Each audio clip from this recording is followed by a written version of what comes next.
Good evening, everyone, and welcome back to another weekly episode of Everything Vaguely Paranormal. As always, I am Blake Smith, and with me tonight is one of my partners in the paranormal, Miss Shelley Pruitt. Ryan's got to learn, what happens whenever you let the sniffer dog get you at the airport. So that's... Yeah, all I got was this very panicked phone call. He goes, "Oh my God, this sniffer dog won't quit humping my leg. I'm not going to be there in time for the podcast." Yeah, okay.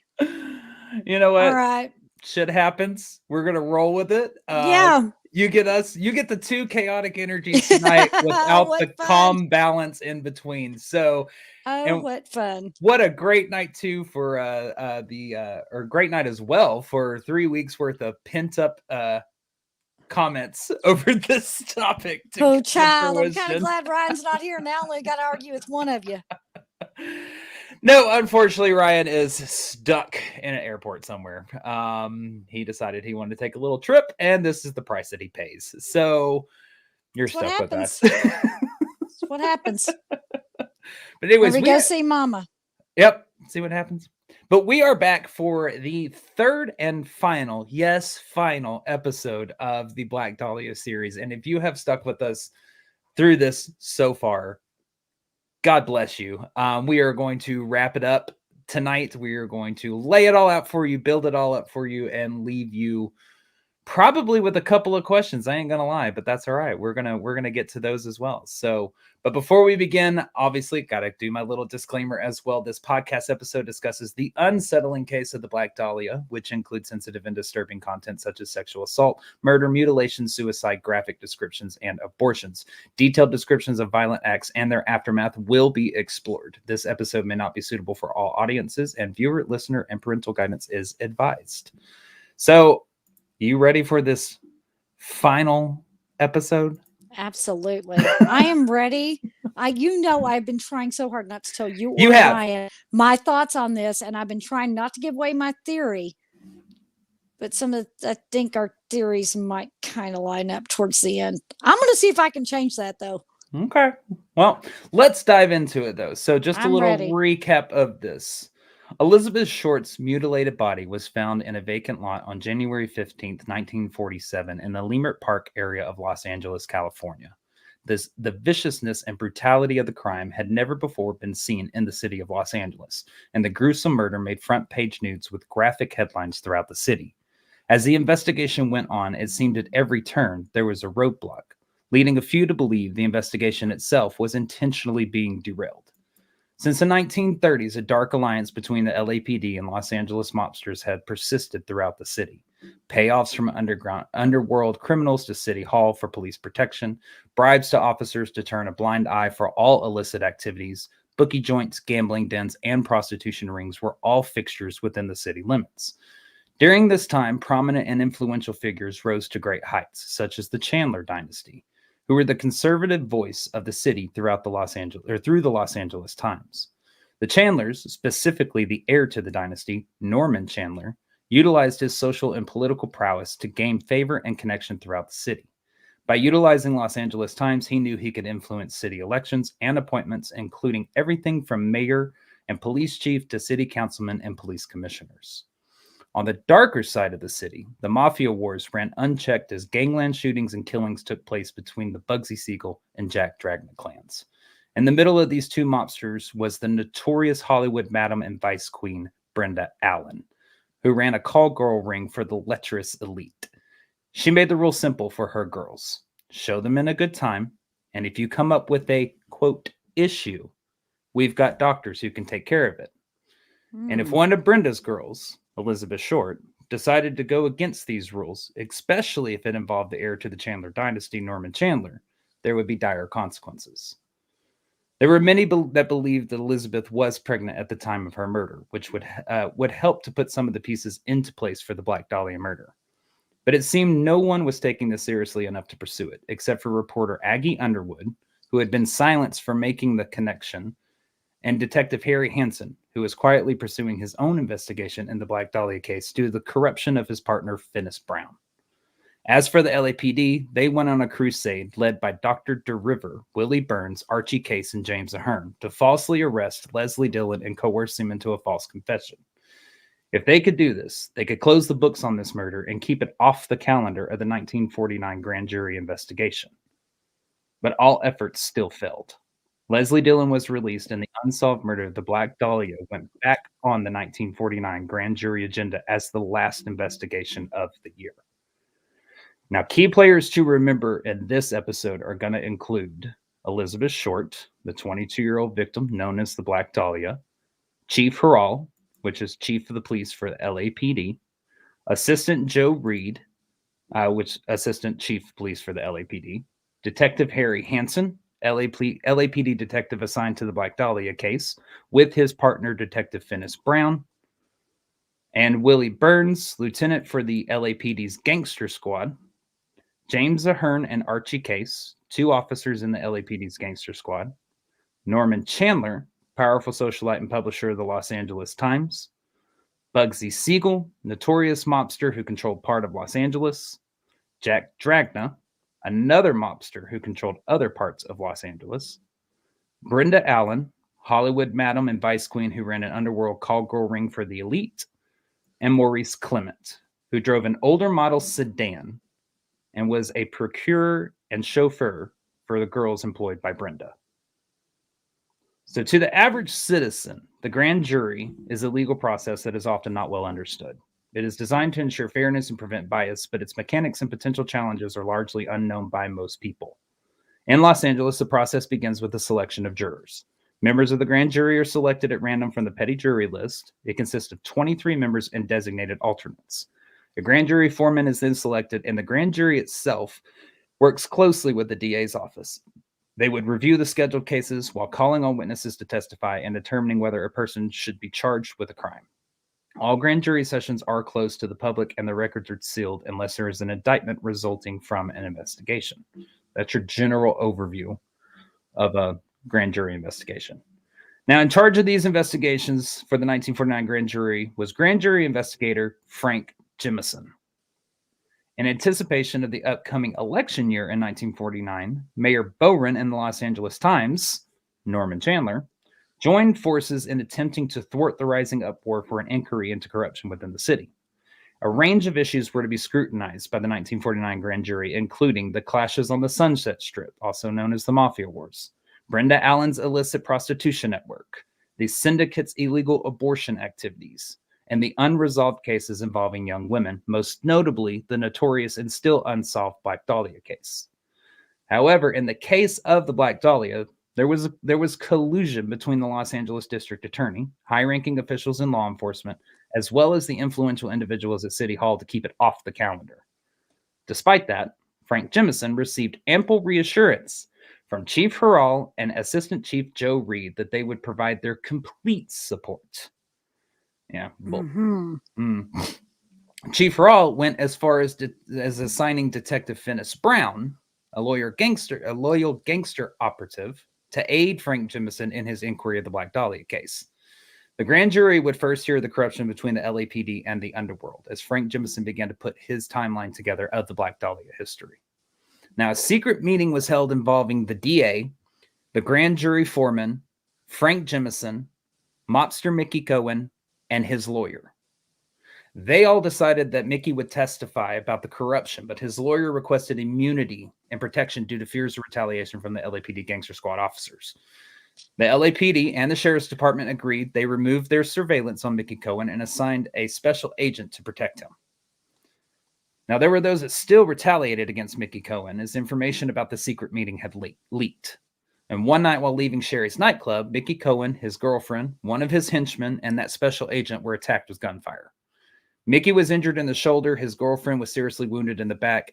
The special agent shot twice in the abdomen, and Mickey's henchman later died from his injuries. Now, witness statements indicated that just prior to the shooting, they saw a blonde woman running to a sedan.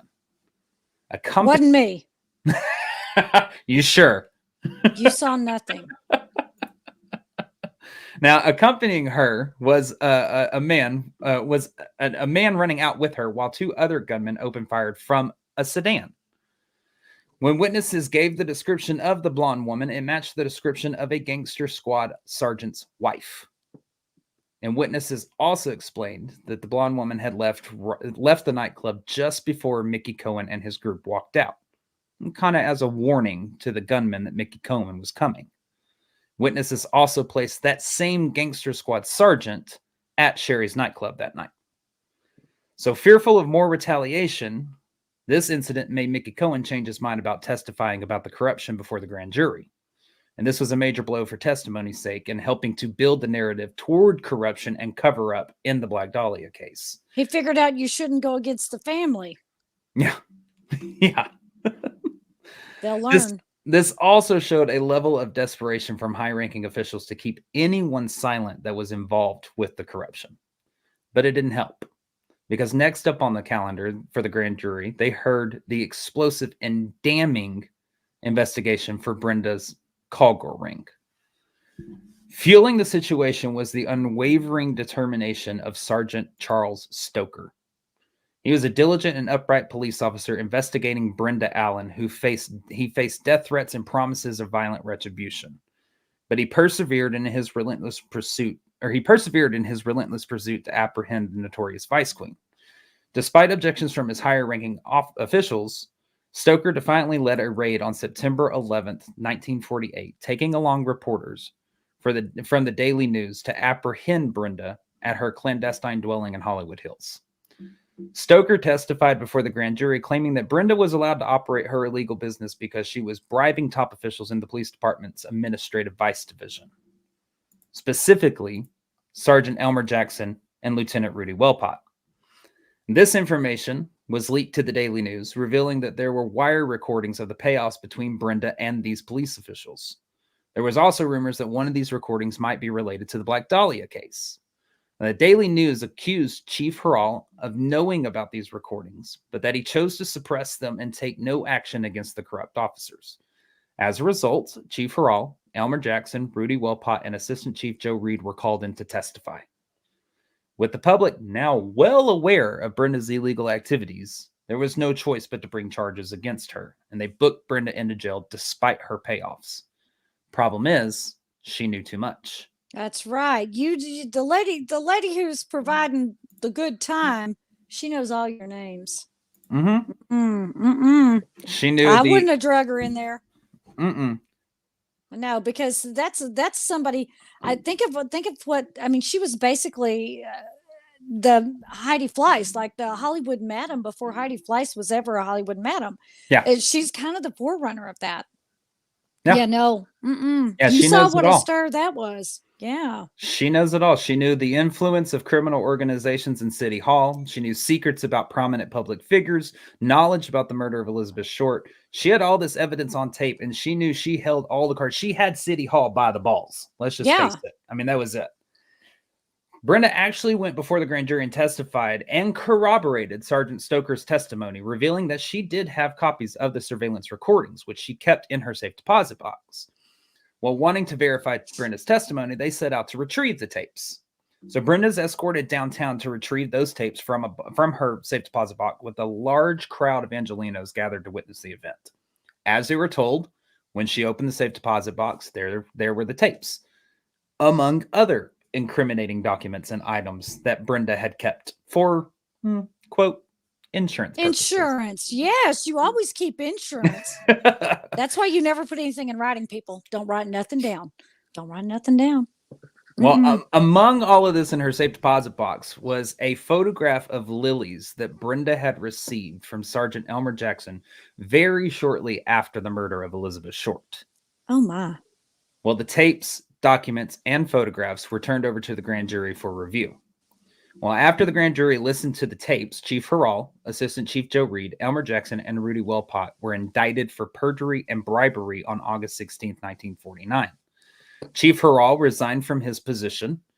However, shortly after the indictments, the recordings, the documents, and the photographs all mysteriously disappeared from the district attorney's safe. Well, how in the world could that happen? And suddenly, Brenda has a change of heart. She said, no, I'm no longer going to testify about that corruption or my business, so sorry. Well, screw you. If you've lost the evidence, I can't help you. Nothing I can do for you. That's exactly Can't do anything for you at all. I guess you screwed because, see, I don't remember shit. Prove I don't remember. Mm-hmm. Well, as a result, Chief Harrell, Assistant Chief Joe Reed, Elmer Jackson, and Rudy Wellpot were all acquitted for the lack of evidence. Brenda, for lack of evidence, was released for jail and went right back to her call girl ring. Like nothing had happened. Nothing had. She hadn't been, Yeah. She hadn't been convicted of nothing. As far as you know, I run a legitimate business. Yep. The only person who actually faced consequences out of all this was Sergeant Stoker, who was demoted and assigned to a low-ranking position as a traffic cop. He was eventually later framed by the LAPD, found guilty of insubordination and conduct unbecoming of an officer, and faced massive public criticism. And he spent the next 25 years working as a brakeman in the Southern Pacific Railway yards of Los Angeles until he died unnoticed on March 10th, 1975. Wow. So they just took him completely out. Yep. So did. Yeah. And I bet the Chandler Syndicate newspaper probably published the story. If I'm, would that be a fair? That would be a fair assumption. Mm-hmm. Okay. We don't have anything actually proving that, right? But no, I don't have anything actually proving that. No. Works. Okay. More than likely, yes. Okay. Well, however, through his Sergeant Stoker's testimony with the grand jury, the jurors learned of the syndicate's abortion ring connected to Brenda Allen's call girl ring, and also protected by Lieutenant Willie Burns and officers of the gangster squad. Some of the protection payoffs from the abortion ring had come from a, quote, Dr. Scott.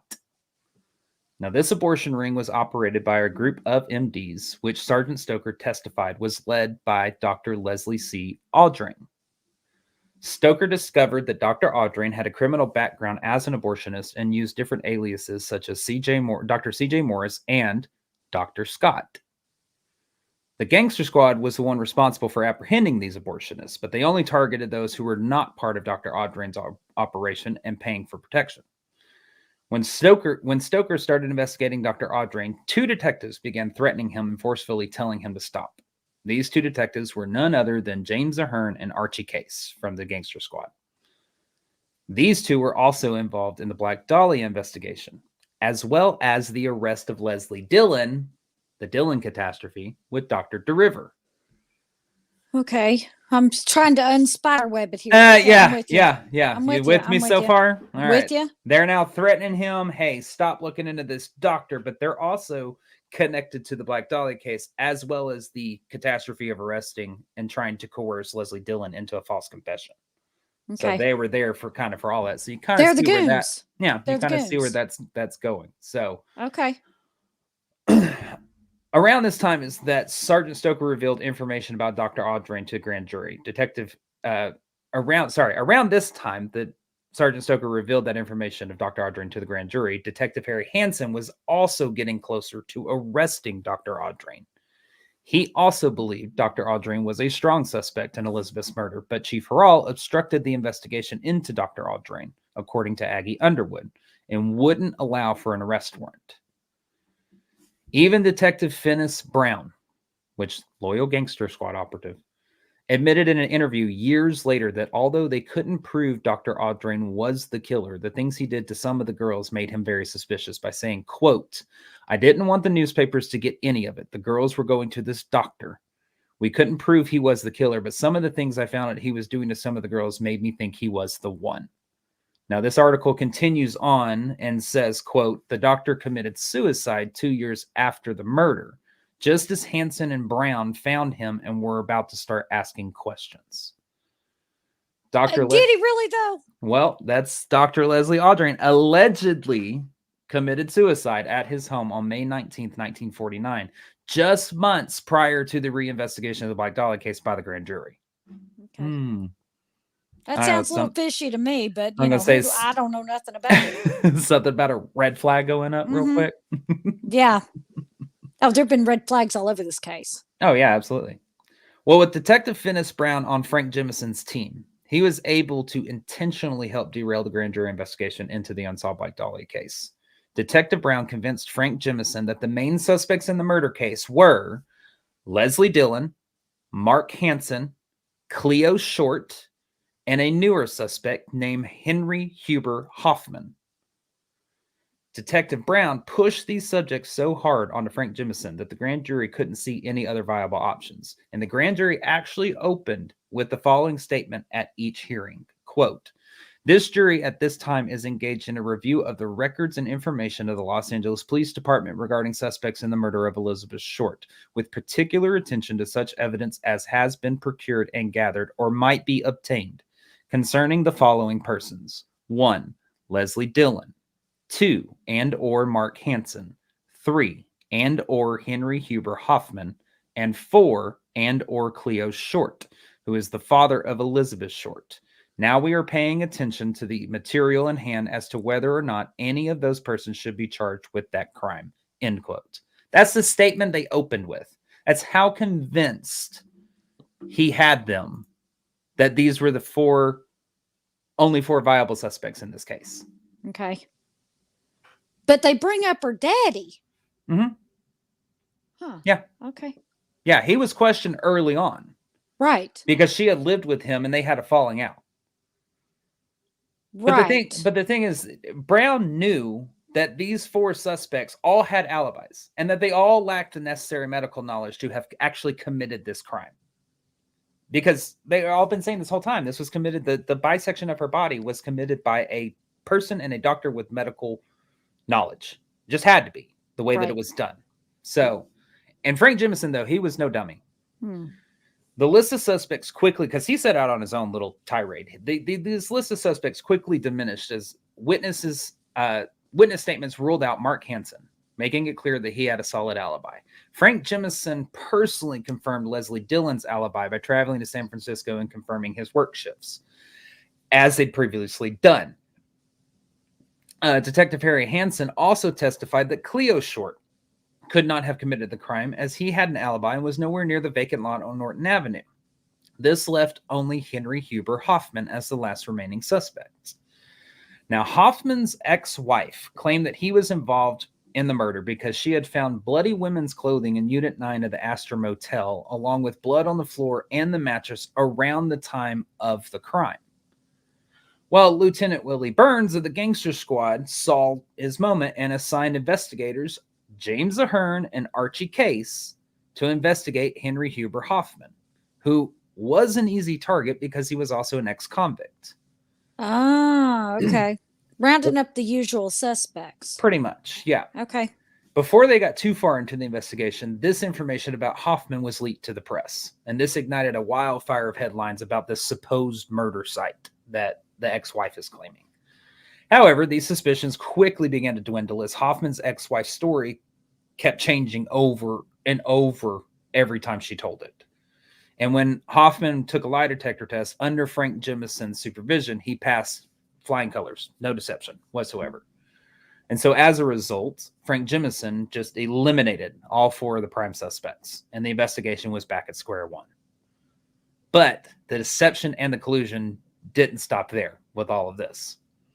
Sergeant Conwell Keller of the LAPD testified to the grand jury that his suspicions arose when it was discovered that Finis Brown had been secretly acting as a liaison between the grand jury and Willie Burns of the Gangster Squad.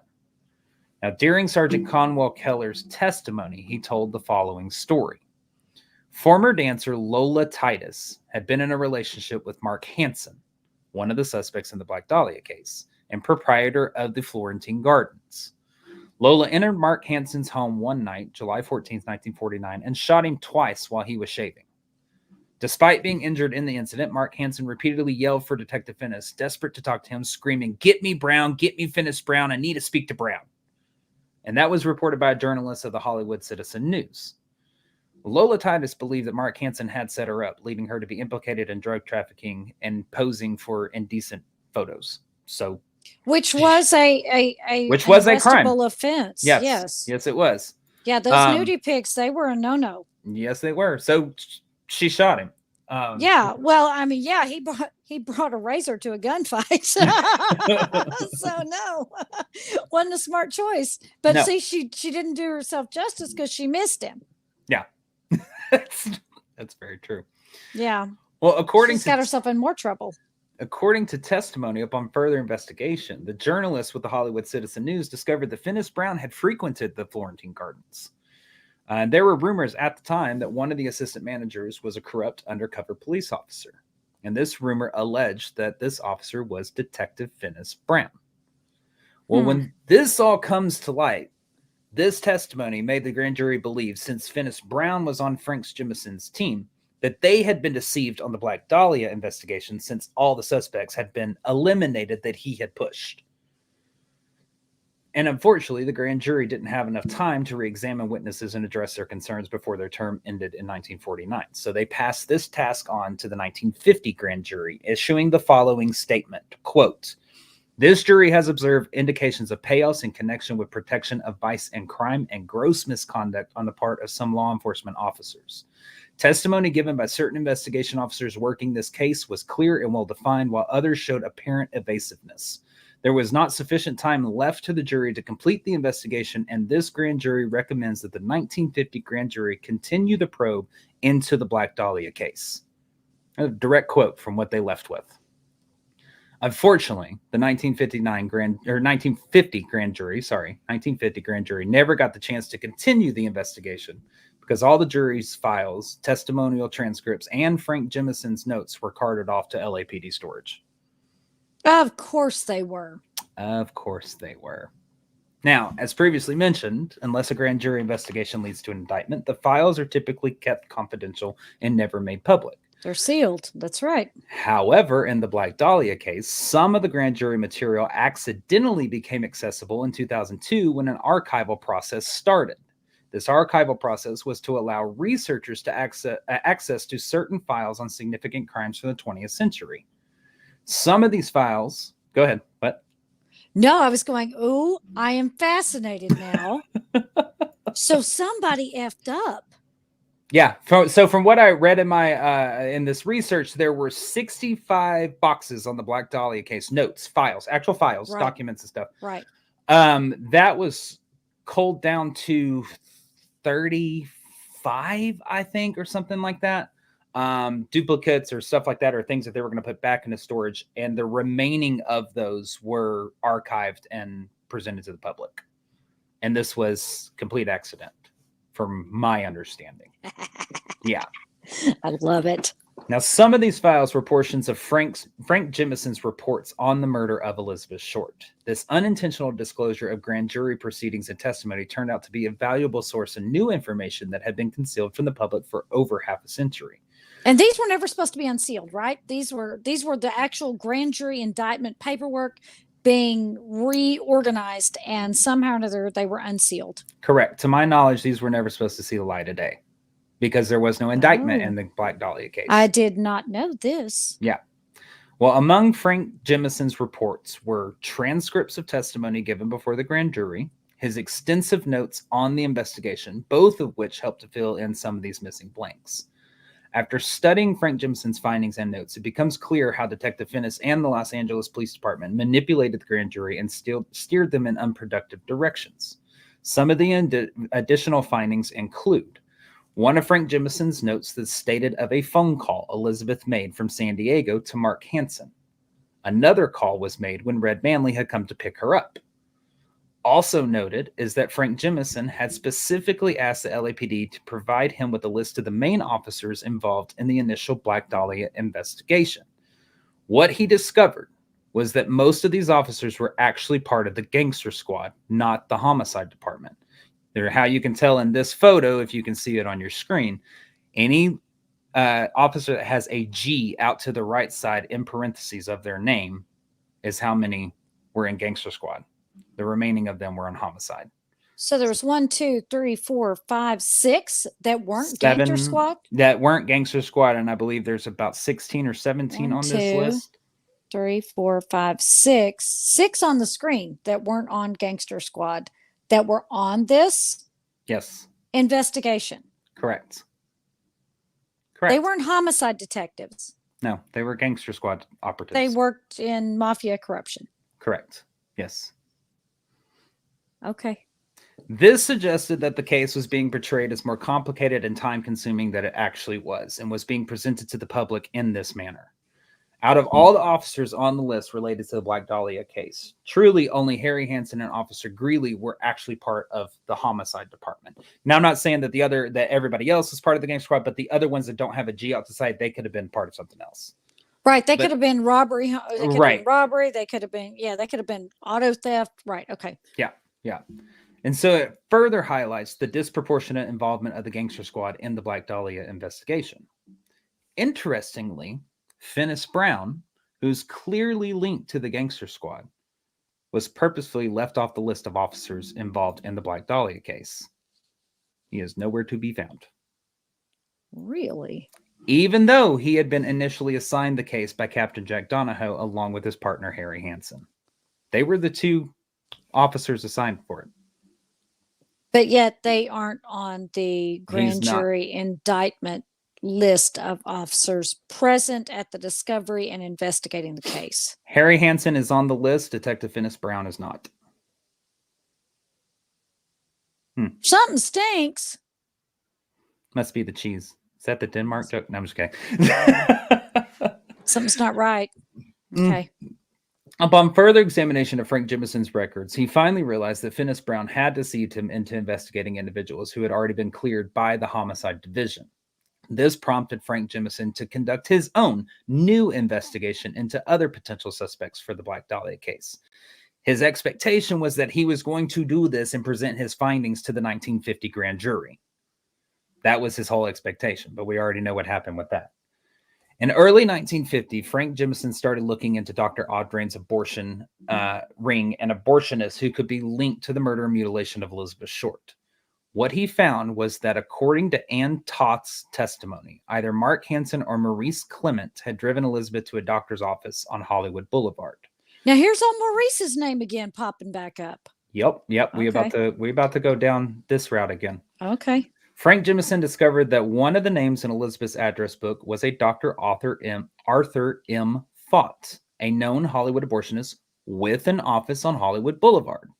However, it was also discovered that Dr. Fott had interestingly succumbed to a sudden heart attack in September of 1949, just as the reinvestigation of the Black Dahlia case began. Well, that's damn convenient. Yeah. Despite this, on February 1st, 1950, Jimison interviewed a Dr. Melvin M. Schwartz. Now, Schwartz shared an office with Dr. Fott.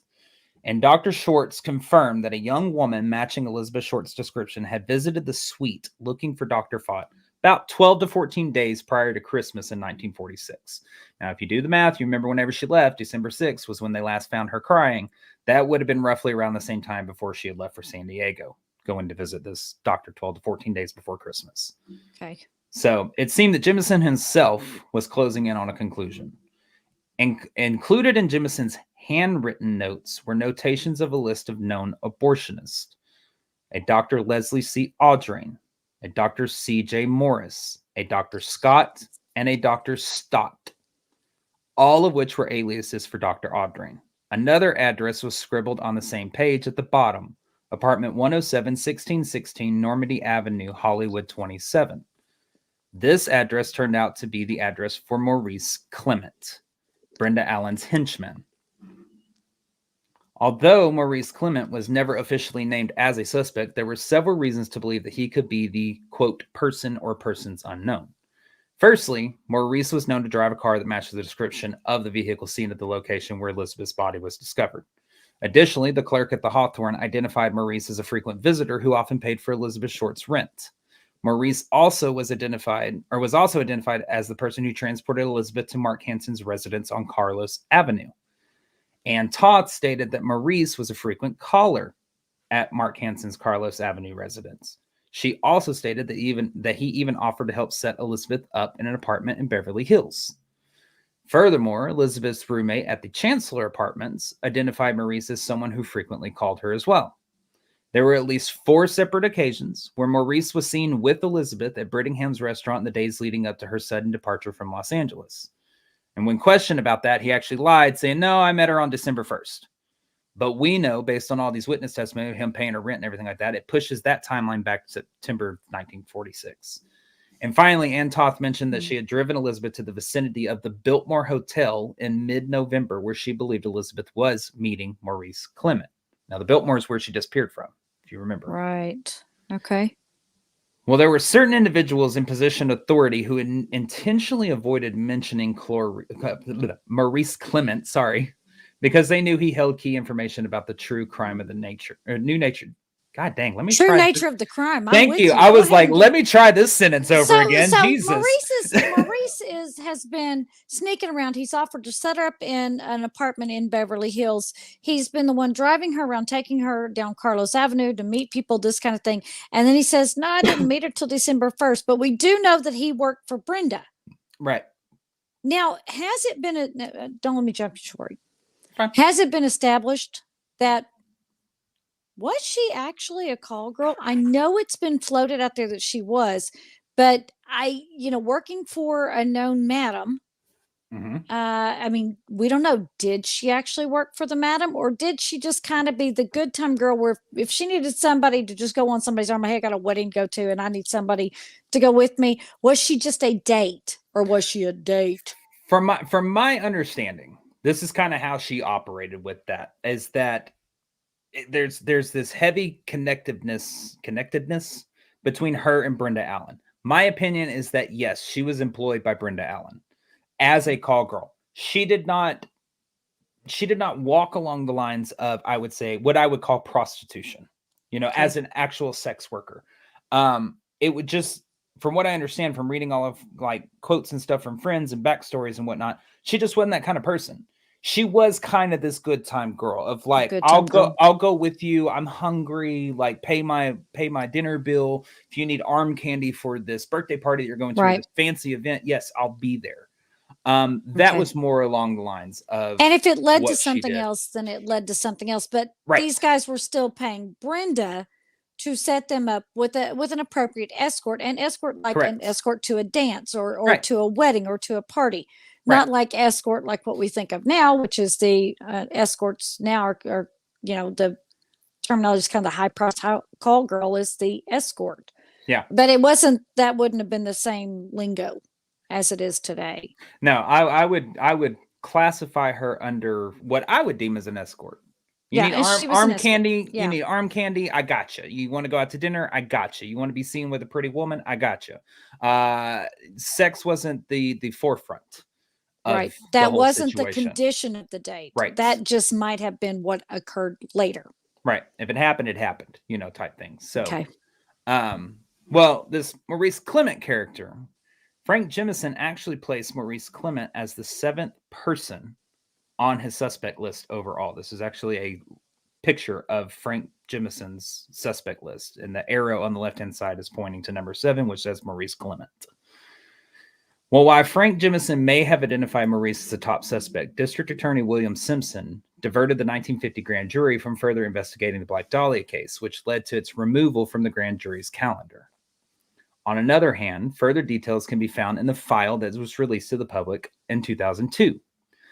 According to Arthur James, a friend of Elizabeth's, he was informed about her pregnancy from her before she departed for San Diego. Will Fowler, the reporter for the Los Angeles Examiner, who was present at the Norton Avenue crime scene, noticed a cut on the victim's abdomen that appeared to be the result of a hysterectomy. He also noted that it appeared that if the uterus had been removed. Now, surgeons and medical experts who have examined the Black Dahlia photos since the crime have supported this observation as well. And based on the medical procedures during that time, a hysterectomy would have been performed through a vertical incision in the lower abdomen, just below the navel and heading down towards the pubic bone. This incision is noticeable and consistent with the crime scene photos. It is there. Study those in details. You don't want to go see them. Just take our word for it. So add back in that we also know from the grand jury transcripts of Sergeant Conwell Keller's testimony that Elizabeth attempted to visit Dr. Fott, a known abortionist, before going to San Diego. Also noted in the file was that there was no signs of bruising at this incision site. This concludes that the incision was made after her death. That's right, because you have to have a pumping heart to have blood coagulate around an area that's injured. If the heart isn't pumping, then there is no bruising. So that was That was perimortem, right? Postmortem. Postmortem. Postmortem. Yeah. Postmortem. Sorry. Yeah, that's okay. Okay. So yes, that includes it was done after her death. It suggests that she was killed first by the bludgeoning with a blunt instrument and having her face slashed, and the abortion was performed postmortem. Okay. This would have been the most well-kept secret about the crime. This would have established the motive. But the question would be, is from who? Well, you think that might have been the reason she was cut in half? I'm going to get to that. Okay. All right. I ain't trying to jump your story. No. You're good. You're good. Well, according to the private detective, speculating here. you're good. According to private detective Fred Otash, the connection of the father was that of Norman Chandler. Norman Chandler and the Chandler dynasty held immense social and influential power in the city, as previously discussed, by having their hand in every cookie jar, helping to designate the mayor, assisting in appointing the police chief, inadvertently controlling the LAPD, helping run city council and police commission, all of which was done through the publishing of the Los Angeles Times and the favors they created by supporting and getting individuals into positions of power.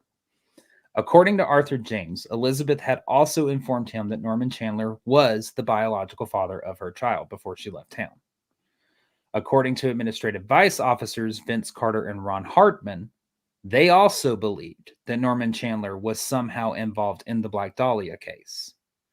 And through his surveillance, Fred Otash discovered that Elizabeth Short was one of the women entertained by Norman Chandler and his friend Arthur Lake at the California Club near the Biltmore Hotel.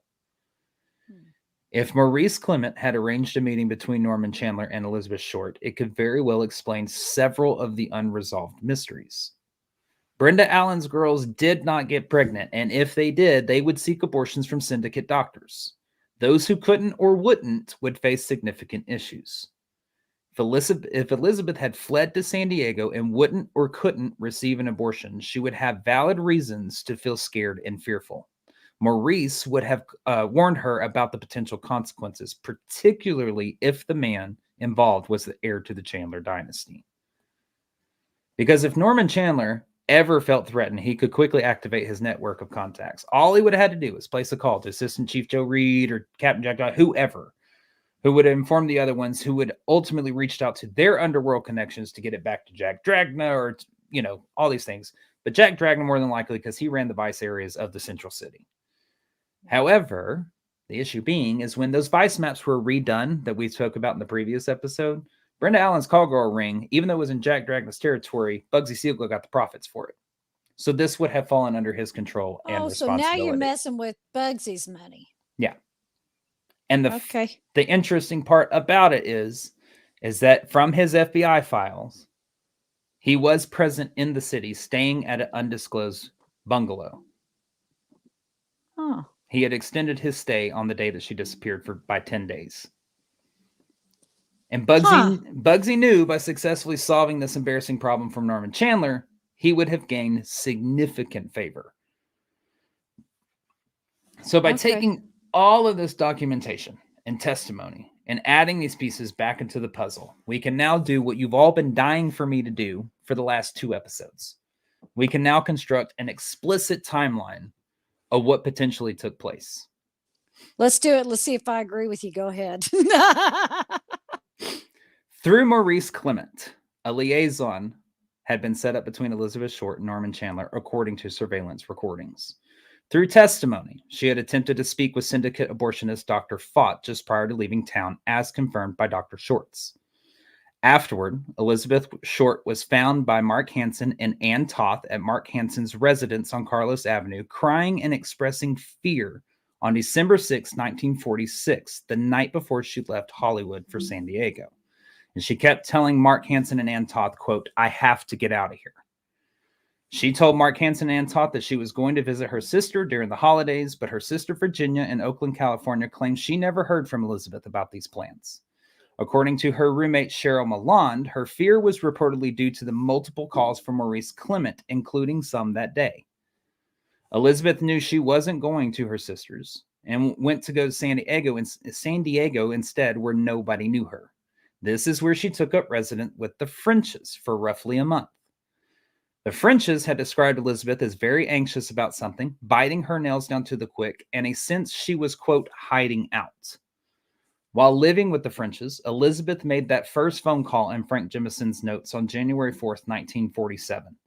This call was to Mark Hansen asking for money. More than likely, it was for the money to be able to pay the Frenches that she had promised when she first arrived at their home. As she would had to have given the address of where she was to receive the money, 2 days later, those three strange people appeared knocking at the French's door and asking for Elizabeth. Elizabeth became frightened once again and turned to Red Manley to help her leave town quickly. She'd been seeing him from time she got there up until this time. She'd reached out to him and received the telegram from Huntington Park from him, where he lived, shortly before leaving town. Red informed her that they would leave on January 9th, 1947.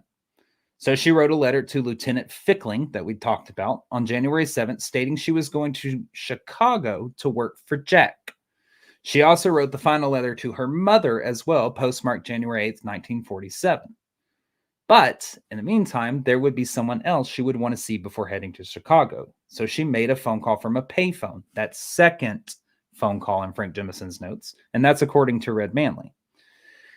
Here's the thing about those phone calls. Elizabeth wouldn't have missed the point if Norman Chandler was the father of her child. Money for girls like her were hard to come by, but she now had a connection to one of the richest and most powerful men in the city. Her track record for monetary requests was a strong one. She had tried to get money from her father, Cleo Short, after she'd moved out, Sergeant Chuck and Camp Cook, after she had reported him to his commanding officer for possible abuse, Matt Gordon's parents, remember the war widow that she was from him? Matt Gordon's parents, after he died in a plane crash in the war in India, Mark Hansen while she was living with the Frenches, and Gordon Fickling also while living with the Frenches. Professional mooch. Surely Norman Chandler was no different and would be willing to help. I'm sure that's what she'd be thinking. Especially if she had the heir to the Chandler dynasty. Exactly. No, that's a dangerous little game she was playing, if that's truly the case. Well, when Elizabeth and Red Manley arrived in Los Angeles, she left her bags at the Greyhound station to supposedly meet her sister inside the Biltmore. At least that's what she was telling Red, inside the Biltmore Hotel.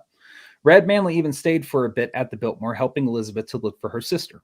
He eventually left her by herself in the lobby of the Biltmore Hotel at 6:30 p.m. on January 9th, 1947. Now, after he leaves, Elizabeth is seen applying paraffin wax to her teeth in the ladies' room, as well as making several phone calls from the payphone in the lobby at the Biltmore. It was obvious to witnesses in the hotel that Elizabeth was meeting somebody, and she didn't want the person's identity known, obviously. Also, as previously stated, the paraffin wax was something she only did for job interviews or a date. A date, yeah. She was in the lobby until 10 p.m., probably waiting for this person who either never showed or in one of the many phone calls told her to meet them nearby. Either way, on January 9th, 1947, at 10 p.m., Elizabeth walked out of the Biltmore onto Olive Street and headed south towards 6th Street. Now, if you look at maps, this route would be the start of the route, which would take her in the direction of the California Club, which had a private entrance for Norman Chandler just behind the Biltmore Hotel.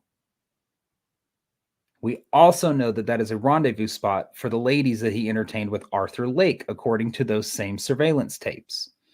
And it's a short walk from the Biltmore. I mean, it's maybe a half a block one way and a half a block the next way, or half a block over. Excuse me. But Norman's private entrance to the California Club was located on a dead-end street that was dark. One way in, one way out. One way in, one way out. Okay.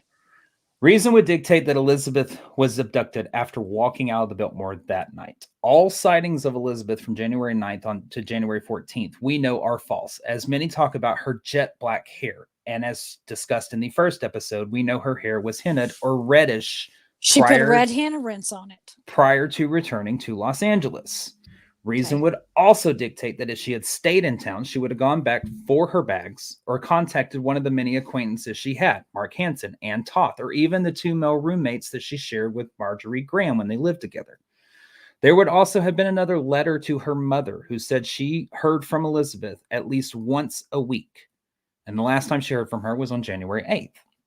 All of those point to the conclusion that Elizabeth was nabbed very quickly after leaving the Biltmore, and was then held captive for the interim week at an undisclosed location. Now, this location would be located to where her handbag and her shoes were found in the incinerator at the cafe, which is at Pico and Crenshaw Boulevard.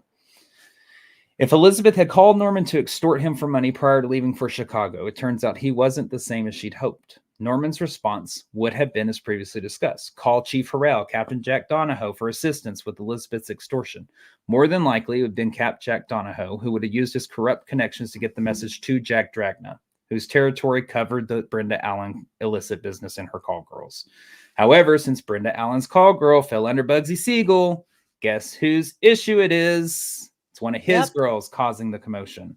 That's right. She would have been warned by Maurice Clement of the consequences already, and the pressure from him built daily with persistent phone calls, according to those roommates. From the same FBI files, we know Bugsy Siegel canceled his trip back to Las Vegas, stayed another 10 days in an undisclosed location, and on the evening of January 14th, 1947, Mr. Johnson, a Leimert Park resident, spotted a suspicious thin man no more than 5'8", standing on Norton Avenue near an older sedan, staring at the spot where Short's body would be discovered the following morning. That night, January 14th, 1947, Elizabeth Short was brutally murdered.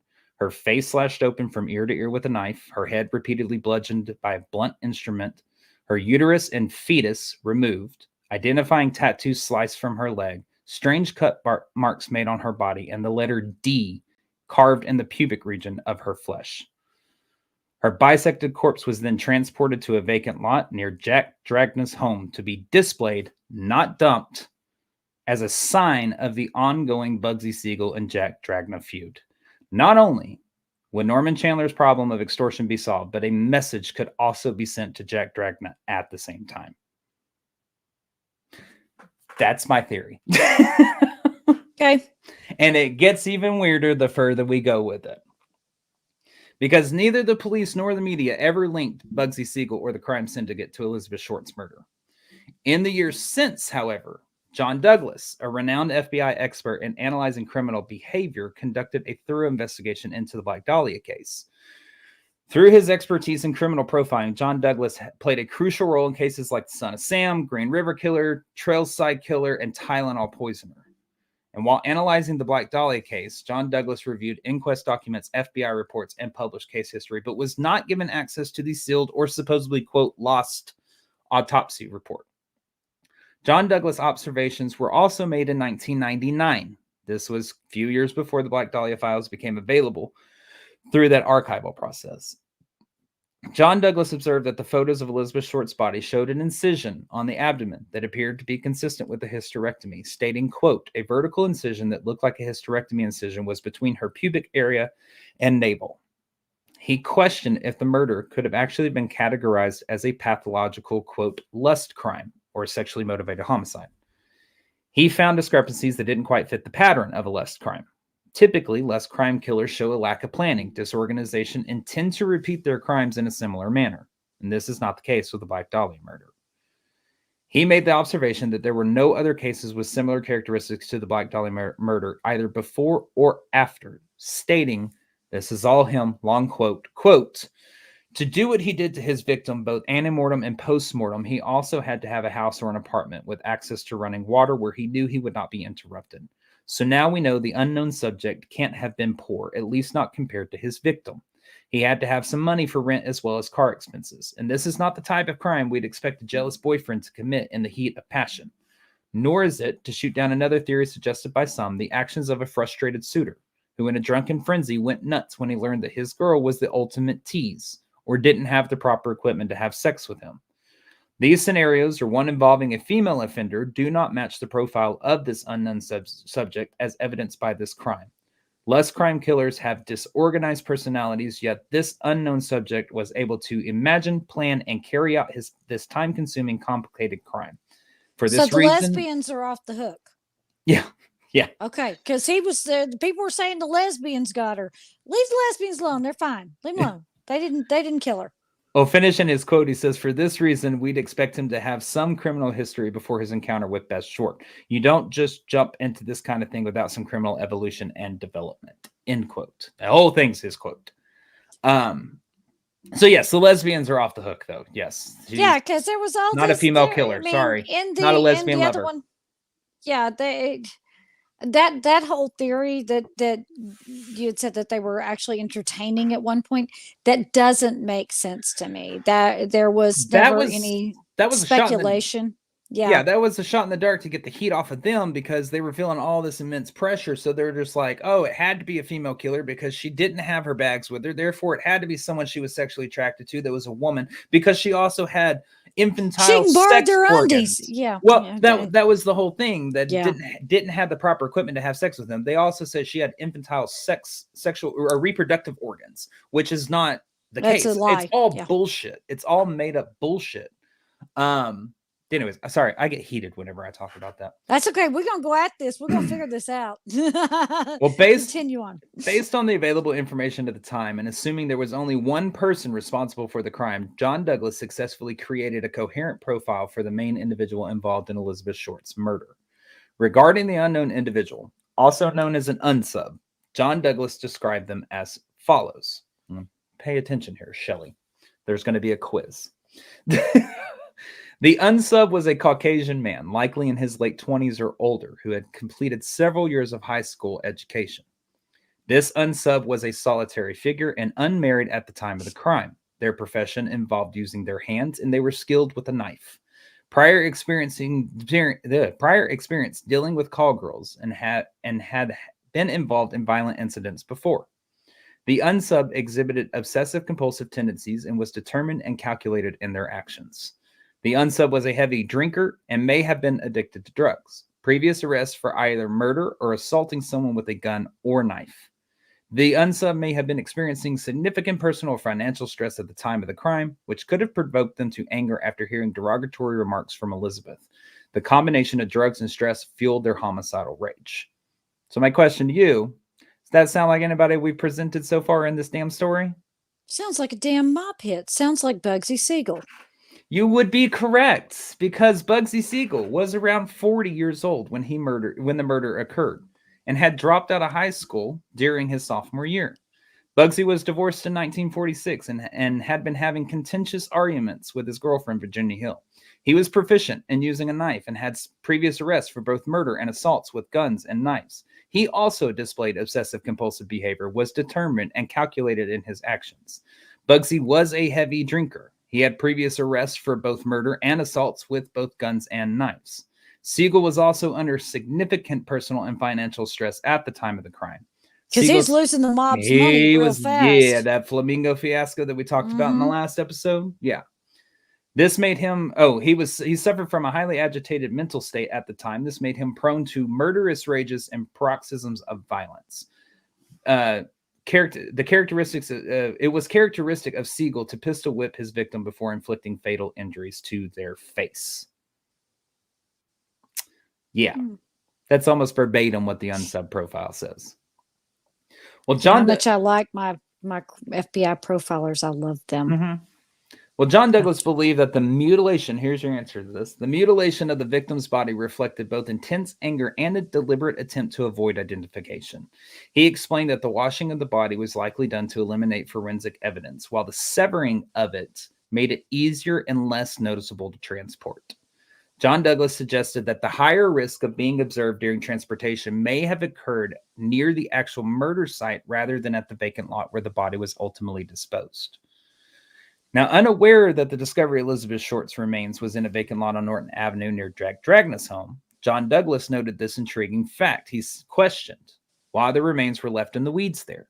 He speculated that there must have been some connection to the neighborhood, stating it was deliberate and calculated.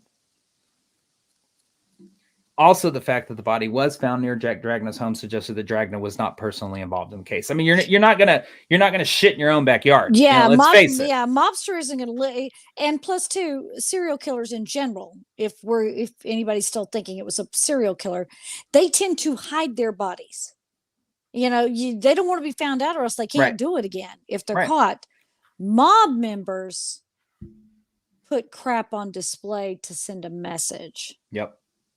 Think about Gotti gunning down Castellano in the middle of the street outside the steakhouse. Yeah, that was a message. And they wouldn't put it in their own backyard. So as far as I'm concerned, Dragna's kind of off the hook. Yeah. Too obvious. Well, the chosen location for the bisected and mutilated body to be displayed was a calculated decision made by Bugsy Siegel. This is John Douglas. The remains, which were addressed to, quote, D, contained a specific pathological message. And 5 months later, it's alleged that Jack Dragna sent his response on June 20th, 1947, when Bugsy Siegel was gunned down, according to some sources. But in all this information, a murder site had yet to be found. After that, we turn to Donald Wolfe, author of the Black Dahlia Files, who found information when researching another book. In Donald Wolfe's research, according to Administrative Vice Officers Vince Carter and Sergeant Ron Hardman again, the rise of two officers' careers, Archie Case and James Ahern, began in January 1947 when they became inadvertently involved in the Black Dahlia case. Their story goes as follows. Following the end of World War II, Archie Case and James Ahern, two young detectives at the time, based at the Wilshire Station on Pico Boulevard, shared a story with Vince Carter and Ron Hardman about an incident that occurred on January 14th, 1947, that took place during a stakeout. The two officers, Archie Case and James Ahern, were surveilling Lucy's Bar and Grill, a popular spot for late-night film industry members and was known for its involvement in drug trafficking. Unable to locate their intended target, the two officers left the bar, and while driving, they spotted an older sedan running a red light with its lights off. James Ahern, who was driving, did a U-turn and gave silent chase. The two officers discreetly followed the older sedan, which eventually stopped at a bungalow court on Catalina Street. The two officers parked nearby and observed three men exiting the car and heading towards one of the bungalows at 836 Catalina Street. Archie Case and James Ahern quietly bailed out of their car and quickly walked towards the bungalows. The fourth man, the driver, got out of the older sedan, locked the door, and walked around the car to the sidewalk. The two officers followed the driver towards a rear bungalow, intercepting him as he opened the front door, shouting, "Police!" Well, startled, he flies inside the bungalow and prompts the detectives to give chase inside the dwelling. And drawing their guns, the two officers demanded the identification from the four men. Well, the apparent leader presented a police courtesy card. In turning the card over, James Ahern read, quote, "The bearer of this card is a friend of mine. Any courtesy you can show him will be appreciated. Signed, Captain Jack Donahoe." Get out of here. A legitimate get out of jail free card? That's how the story goes. So this guy has these cards that if you all got to do is hand it to a cop and they know back up. Let me go into that. Just yes, to answer short answer, yes. But as the story continues, James Ahern picked up the phone in the bungalow, gave Donahoe a call, and he noticed a smear of blood on the wall. Now, glancing down the hallway, he saw more bloodstains, including into the bathroom where the walls, floor, and ceiling were splattered. The sides of the tub and the wash bowl were also covered in blood, and on the floor of the bathroom and the hallway were bloody towels. Well, when the two officers questioned the four men about the blood, they refused to speak to anyone except for Jack Donahoe. And Captain Jack Donahoe quickly arrived to the scene, as he only lived about 4 minutes away, and took the man with the courtesy card into the kitchen. And 10 minutes later, Captain Donahoe came back and informed Archie Case and James Ahern that the four men, they'd been involved in a spirited poker game, and it turned violent. That explains all the blood. The boys just got a little rowdy. Mm-hmm. Yeah. But James Ahern noted no signs of a struggle or damaged furniture. He also noted that the men did have blood-stained clothes, but no visible injuries. Well, Captain Donahoe told the detectives or the two officers to leave, assuring them that he would take responsibility for the situation. And as the two officers walked outside the bungalow, Captain Donahoe cautioned them to forget what they had seen. And he really emphasized the power and influence of the man with the courtesy card. It was the next day that James Ahern heard about a nude, bisected body discovered in a vacant lot on Norton Avenue. He informed Archie Case, and the two officers went to the murder scene. After seeing the scene, the two officers knew they could not obtain a search warrant for the bungalow on Catalina, and they soon discovered why. The man who produced Captain Donahoe's courtesy card was Benjamin Bugsy Siegel. Get out of here. And it also turned out that the bungalow the two officers raced into, located at 836 Catalina Street, belonged to none other the Madam and Vice Queen, Brenda Allen. Taking James Ahern and Archie Case's story into account, it adds a couple of more pieces to the puzzle. Brenda Allen's bungalow would have been a likely place to hold Elizabeth, given its proximity to Leslie Audrey's office, a mere 5 blocks away. The incinerator... That's the abortion doctor. That's the abortion doctor, yes. Okay. He is a mere 5 blocks away, his office. The incinerator, where her handbag and shoes were found, was the exact midpoint, located on the route you would take between the bungalow and Norton Avenue crime scene. But the two officers knew that Dr. Audrey was not at the scene of the bloody bungalow. The 4 men in the bungalow consisted of notorious mobster Benjamin Bugsy Siegel, owner of Al Green's nightlife bar and leader of the McCadden gang, Albert Lewis Greenberg, an unidentified man, and Brenda Allen's henchman and procurer, Maurice Clement. According to statements found in the archive files, the 4th man was Jack Anderson Wilson, a.k.a. Arnold Smith, a former member of Al Greenberg's McCadden gang who stood at 6 feet 4 inches tall and walked with a limp. Oh, this is our tall, skinny man with the limp. Full circle. Jack Wilson had extensive knowledge about the crime, including details that only someone who was present could have known. However, Wilson was not the type of person that the top echelons of the LAPD would go out of their way to protect. Up until 1947, he was simply an obscure thief with a history of burglary and assault offenses. However, in October of 1981, John Gilmore, author of Severed, the true story of the Black Dahlia murder, had a chance encounter with Jack Anderson Wilson.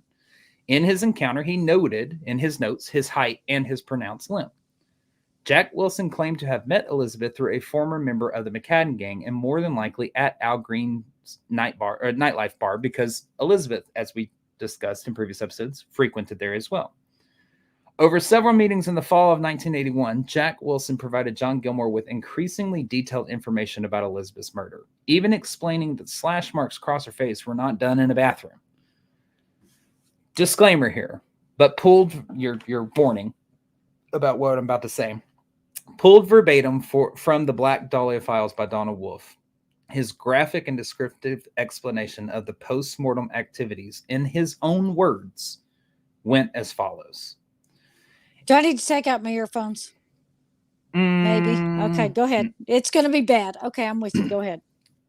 In the bathroom, boards were put across the tub, straight across, and she was brought into the bathroom, if not dragged. She was laid across the top of the boards, then her hands tied to the pipe at the shower. Her legs had a rope on each one of them and were tied to the toilet bowl.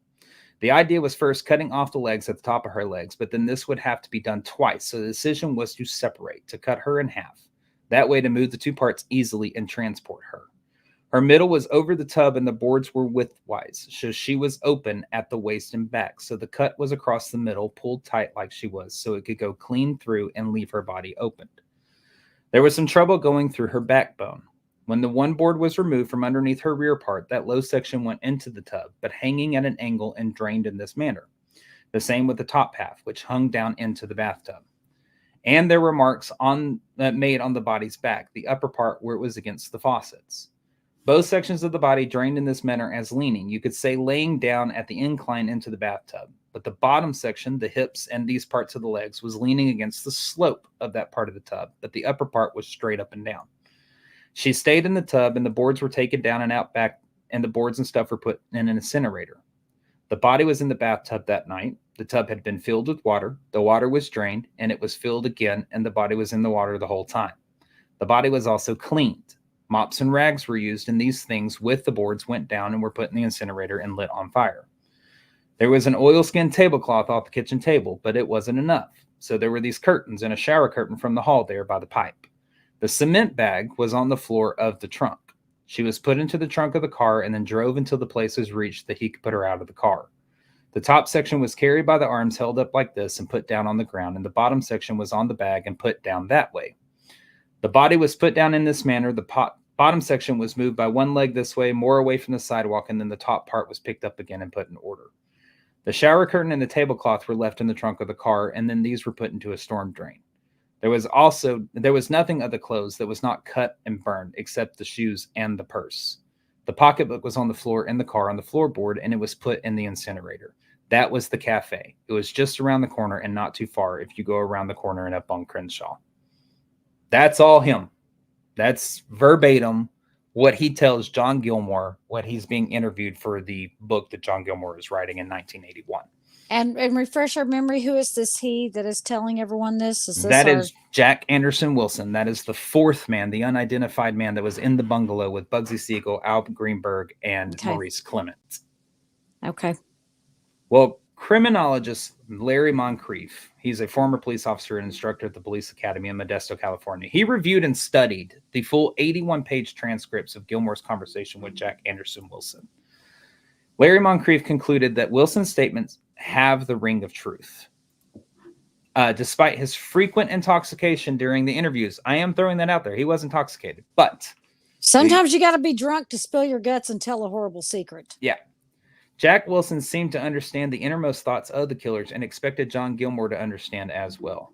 And Larry Moncrief also noted that Jack Wilson recalled many details consistent with facts from the coroner's inquest transcript, even after more than 30 years had passed. And he's intoxicated. Upon analyzing John Gilmore's conversation with Jack Wilson, it becomes evident that Wilson was likely that fourth man encountered by Archie Case and James Ahern at Brenda Allen's bungalow, which would bring all individuals present at the murder scene to include Benjamin Bugsy Siegel, Albert Lewis Greenberg, Jack Anderson Wilson, Maurice Clement, and Dr. Leslie C. Audrain. What took almost 25 years to come to light. This is going to piss you off, Shelley. What took almost 25 years to come to light, Detective Harry Hansen already knew. With his notes, he had already solved the case of the Black Dahlia murder based on several pieces of information. Detective Hansen had discovered that the victim was pregnant at the time of her murder and had undergone a postmortem hysterectomy. He also acknowledged that the bisection of the body was done by someone with advanced surgical skills. Detective Hansen was aware that Dr. Leslie Audrain, who is connected to the abortion ring, was listed in Elizabeth's address book. According to Aggie Underwood and Finis Brown, Detective Hansen strongly believed that an abortionist was involved in the crime.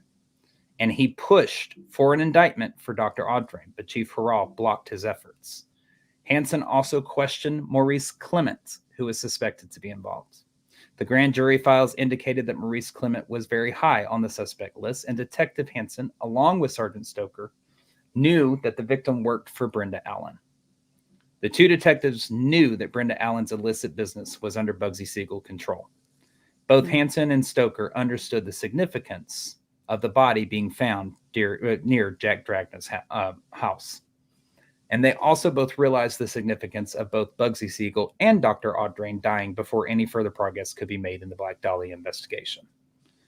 And by the time Detective Hansen testified for the grand jury in November 1949, he had many answers that were never addressed by other investigators. He had narrowed down the field of suspects to 4 out of the 5 men alleged to have been present at Brenda Allen's bungalow. Despite being an honest cop, though, Detective Hansen was not a crusader like Sergeant Stoker. Detective Harry Hansen took the secret and what he knew of the Black Dahlia case and the suspects to his grave after he retired in 1968. And no deathbed confession?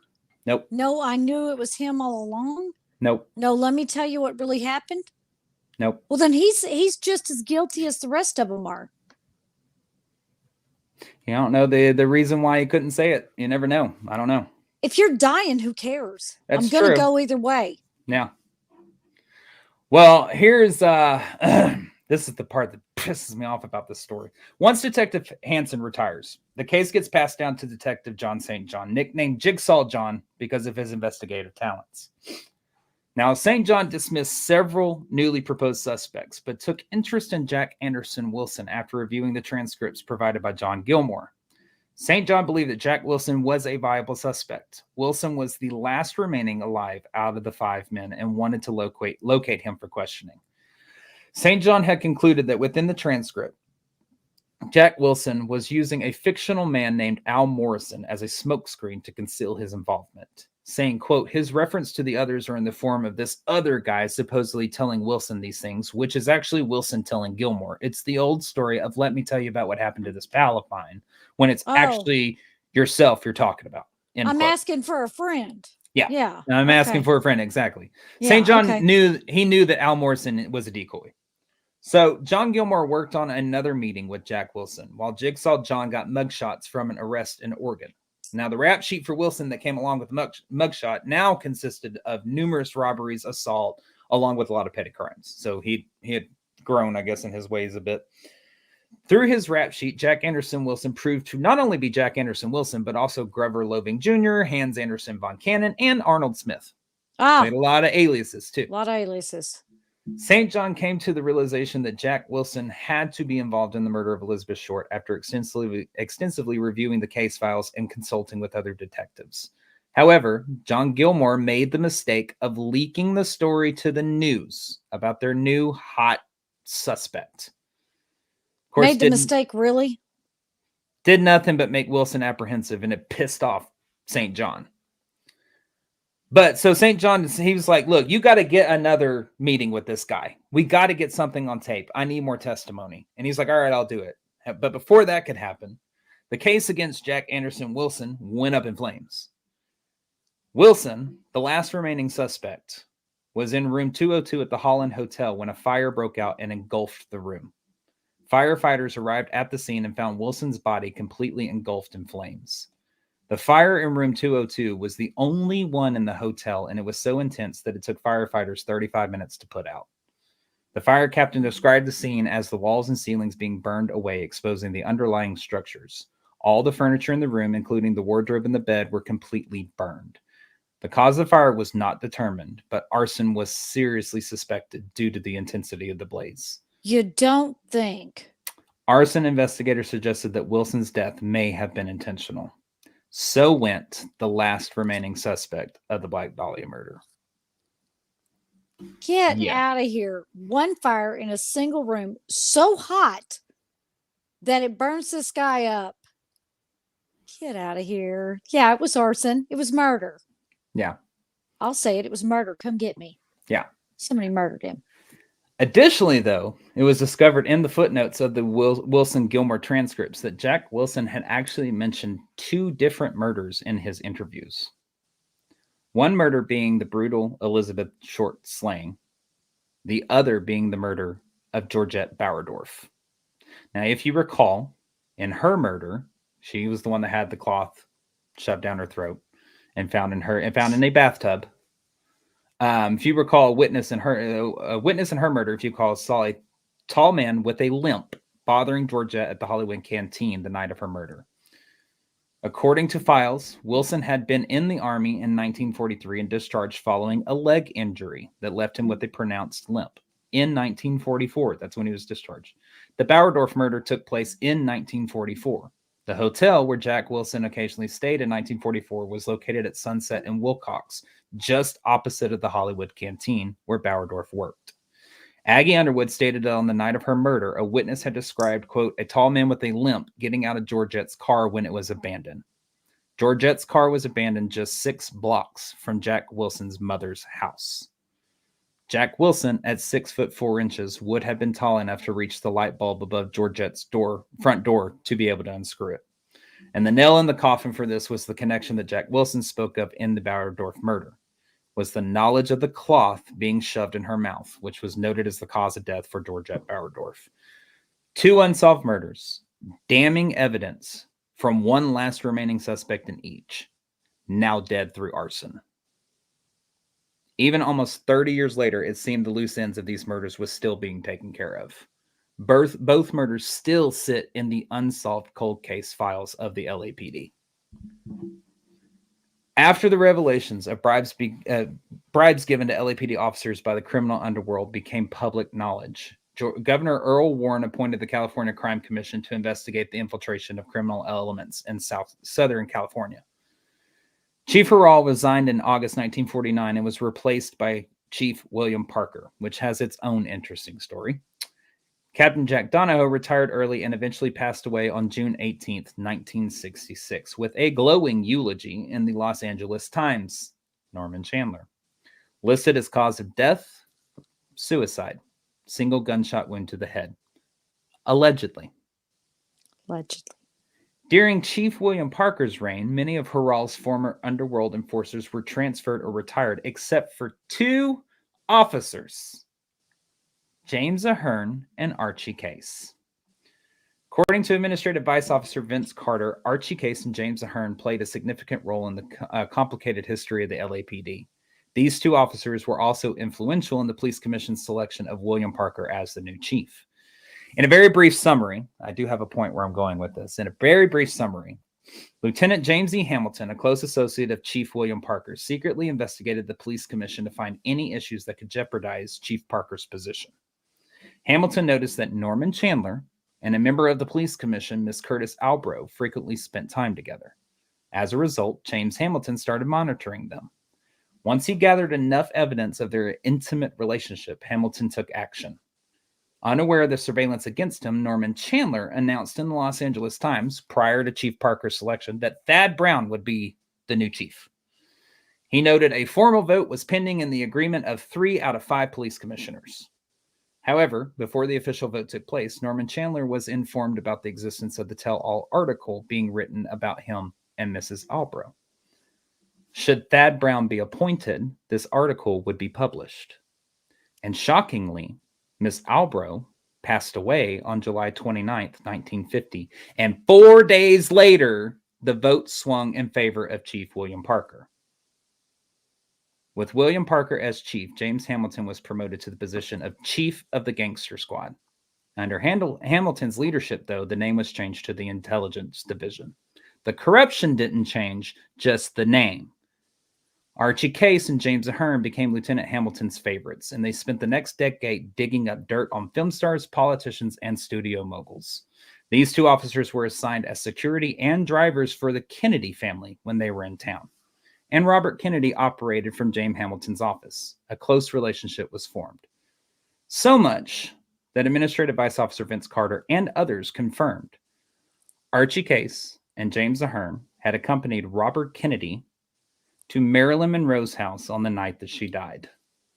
Lieutenant James Hamilton was the one who arrived at the scene in Brentwood and orchestrated the scenario of the locked bedroom. So the string continues from one infamous case to another. Get out of town. They were the ones that drove Kennedy to Monroe's house. Correct. Same guys that worked or didn't work, or maybe worked harder not to work, the Elizabeth Short case. Yeah. Yeah. Interesting.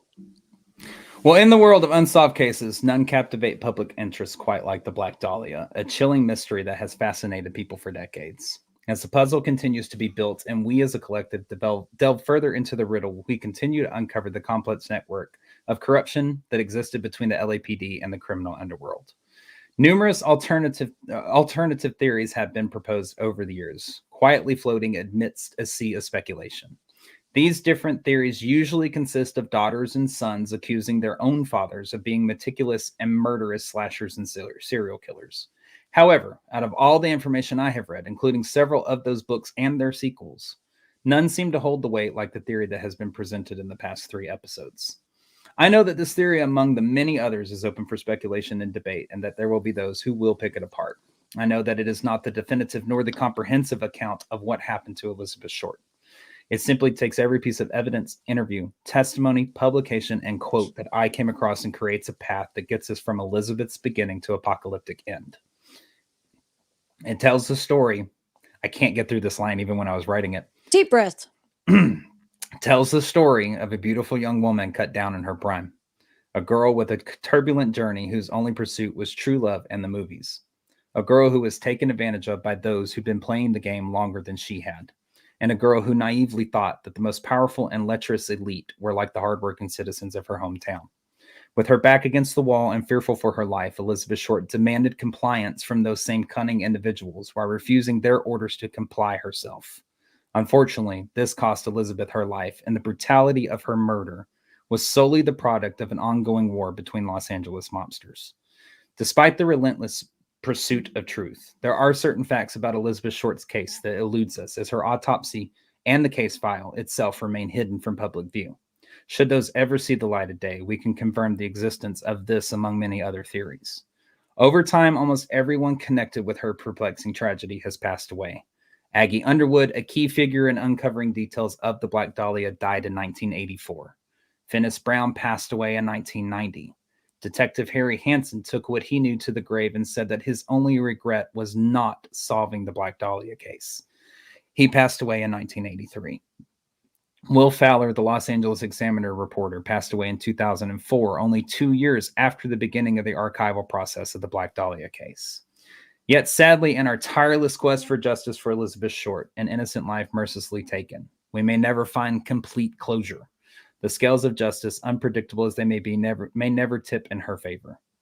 Nevertheless, we possess the power to amplify her voice, to tell the story with unwavering conviction, to portray her as more than just a victim, a cherished daughter, and a sister who longed for love and reciprocation.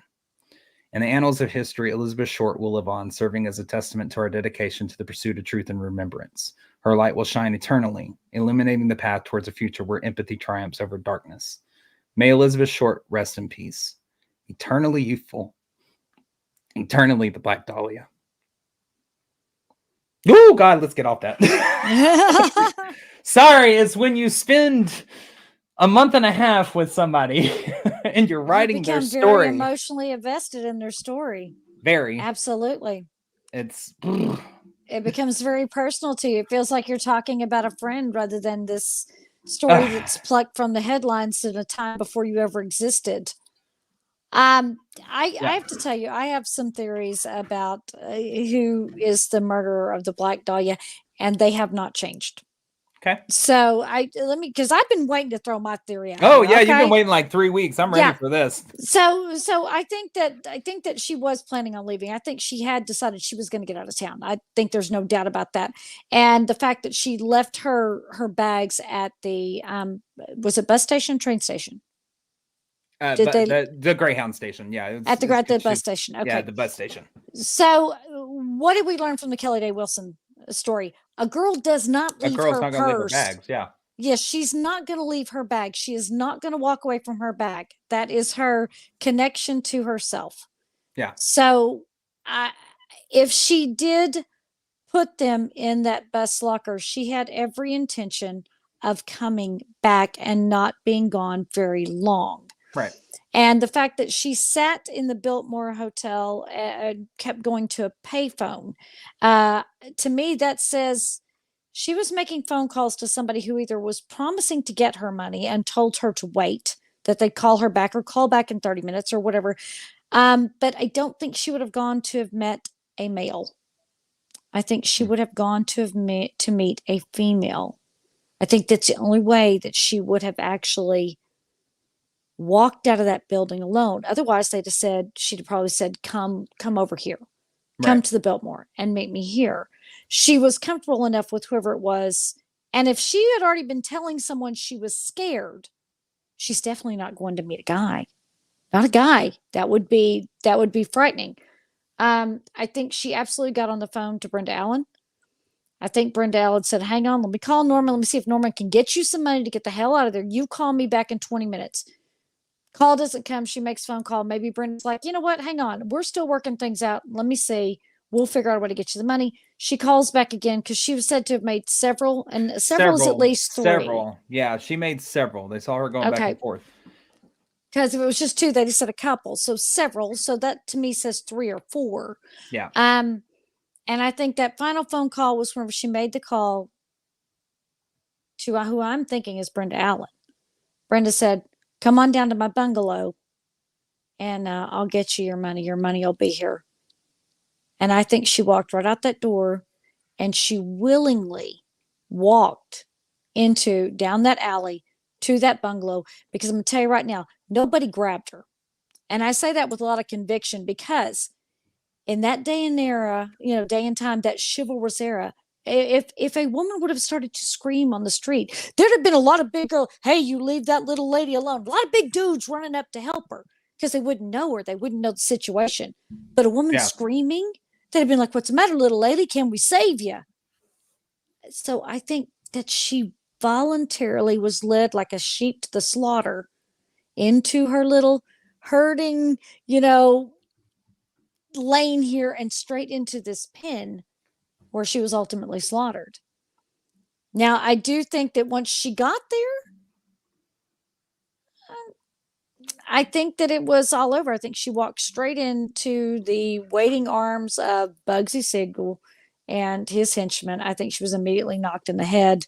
That's why there was no reports of screams or scuffles or anything like that, because you said that whenever they went to the bungalow, there was no signs of a struggle. I think they hit her in the head the minute that she walked in, and they went about the dirty business. They probably tied her up, probably gave her a chance to come to and say, are you getting the abortion or not? Are you getting the abortion or not?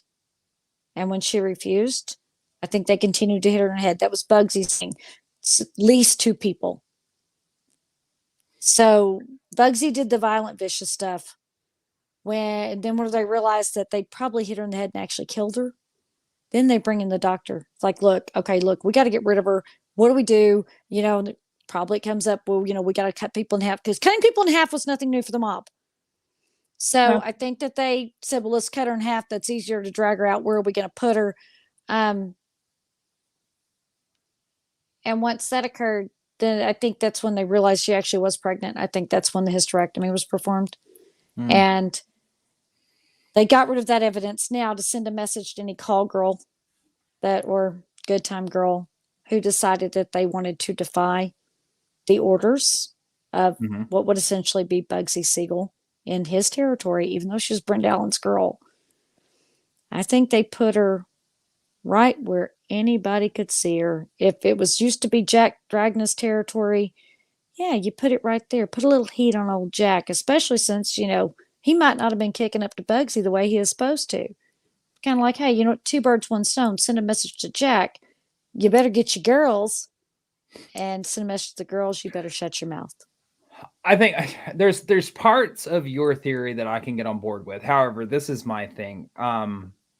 I think she was in the Biltmore. She was receiving phone calls from whoever she thought was trustworthy enough to try and get her some money to get the hell out of town. I don't think she had any intention of ever doing going to her sister's or any of that nonsense. She was going to Chicago because she knew she had fucked up. I'm just going to put it that way. She's running at this point. She was running. Yeah, she was running. I agree with that.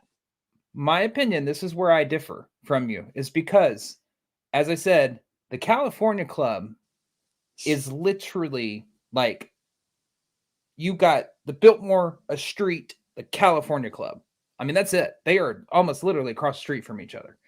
The alleyway that leads to the private entrance for Norman Chandler's private residence is a dead end if you're looking at an aerial view of the map.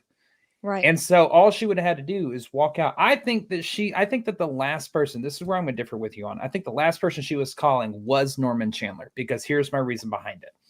If she is pregnant with his child, they have been close and intimate enough for her to trust him to that level. Number 2, if he is the father, she is carrying his baby. She's going to have the mindset that he's not going to do anything to her because she is carrying his child.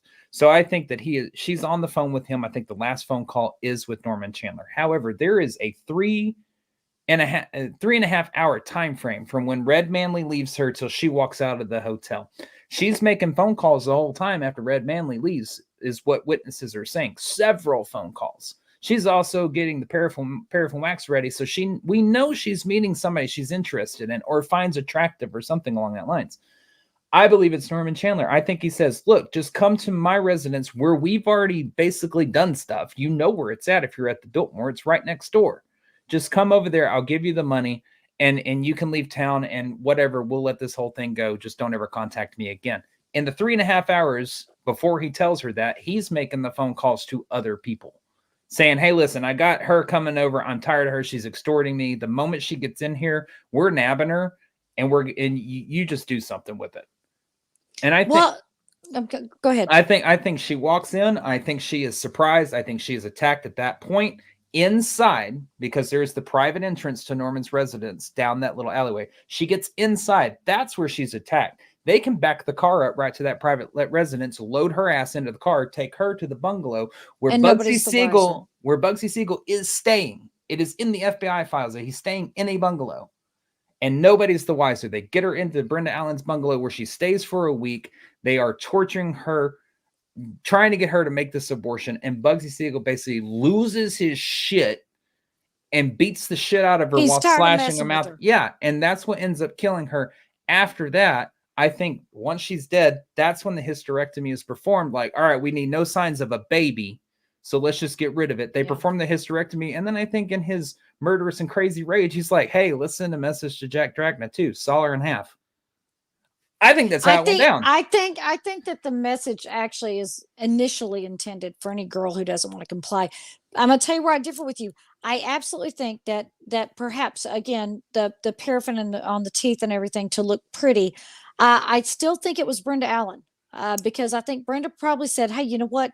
While we're waiting to get this ironed out, I got a date for you. You know what? Go over here, go meet him. You'll get some dinner and, you know, we'll call me when you're done. No, I don't think so. You don't think? I don't think so, because she dropped her bags off at the Greyhound station. She is hightailing. She is on the run to get ready for a date again. Because I believe that she's headed to meet the father of her child. I think that's what it is. He is the most powerful and most influential man in Los Angeles. You don't think she's not going to put paraffin wax on her teeth for him? I absolutely think he ordered it, and I think he couldn't take the chance of her walking down the street or somebody noticing her, seeing her, recognizing her, asking her I'm going to go see Norman. Yeah, I don't think that phone call ever took place. That's too close. That's too close to getting his hands dirty. I don't think he could risk her saying to anyone, I'm going to meet Normie. No. I don't think that he would risk that. He has been too careful. He has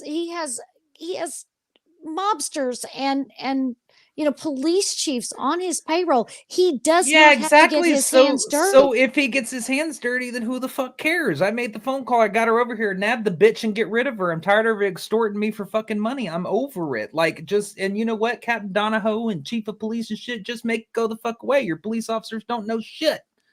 That's still dangerous, because in those few minutes between the time she leaves and the time she gets to the place they need her, that is the X factor. That is the unpredictable moment of time. And he was smart enough to know you don't leave anything to chance. I don't think he would be the one to be on the phone and get his hands dirty. I don't think there's anybody else she can trust at this moment. Not even Brenda Allen. She knows the rules. Do not get pregnant. If you get pregnant, you go to our doctors and you get it taken care of. If you don't, there are consequences. You don't think she's going to have issue with her employer who has told her those rules?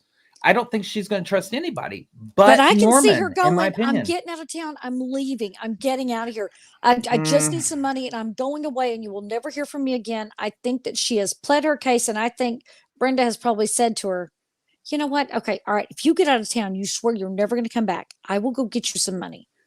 I will I will handle it, and you get the hell out of town. But you got to meet me. I think Brenda gets off the phone and calls Norman. It's like, what the hell do you want me to do? Do you have some money for her? We'll send her away. She'll never be a problem again. No. Oh, I don't get me wrong. No, I just don't see it. I just don't see it. I just don't see it. How are you going to trust? She's a vice queen. She's basically higher up to the underworld as is. She's the one who lays these rules. You don't get pregnant. And if you do, get it taken care of. She's also the one that can protect her. If she swears to her that she's getting out of town and I'm going, I'm sorry. But here's the thing. She's already ran away. How do you think Brenda's going to react to that? She's already ran. She's already getting flooded with calls. You've got to get this taken care of. You've got to do this. You've got to make that happen. She's telling everybody, I got to get out of here because they are hounding me. She runs. She's gone for an entire month. You don't think if she resurfaces, the woman who told her, don't get pregnant, and if you do, there's dire consequences, knows that she ran, and now she's back in town. No, she ain't going to trust that woman. And see, I think she does. I think it was Norman. Oh no, I think on Normie. I think he made the call. But I don't think that she would have gone. I think that if she ran, and that's obviously what she was going to do, I think that Brenda Allen was smart enough to at least cajole her into saying, "Get over here. We'll get you the money, whatever, and we're gonna, you can leave. But you can never come back." I just don't see it. I think that Brenda, no. Brenda's too much of an enforcer. Brenda is too much of a, look what she did with the grand jury. She's like, "Oh, I got you by the balls. Yeah. I got all this shit. Yeah, go ahead and die. Oh, wait, it disappeared. No, I'm not testifying anymore." I mean, that's a smart cookie. If she wants to make this girl disappear. Elizabeth that she was strong enough to protect her, Elizabeth would believe her. But Elizabeth's not going to go to her in the first place because she's breaking Mama's rules. That's the thing. But she's run away from Mama at this point. I'm going to get out of your house, and I'm not going to break your rules. I'm going to get out of your house and go far away. Nah, not with it being Norman Chandler. Not with it being that high profile of a client. He could bring Brenda down like that easily. Mm-hmm. So I don't think she's going to run to her. I just don't think he gets his hands that dirty. I don't think he puts any connection that isn't already established. I'm going to convince you, Shelley. I think he's too smart to get his hands dirty. She might have been going to meet him, but I don't think the phone calls were to him. I think that it was initially to Brenda, and I think Brenda makes the call to Norman, and Norman calls up his good old pal Bugsy and it's like, "Hey, need your help." I think this plot is a little stickier. Look at all the web and tangles that we've gone through just to get to the fact of who murdered her and who's covering it up. I think there's absolutely that same web of intrigue. I think she had no idea who to trust. And I think and I know she didn't trust old Normie. Normie's married.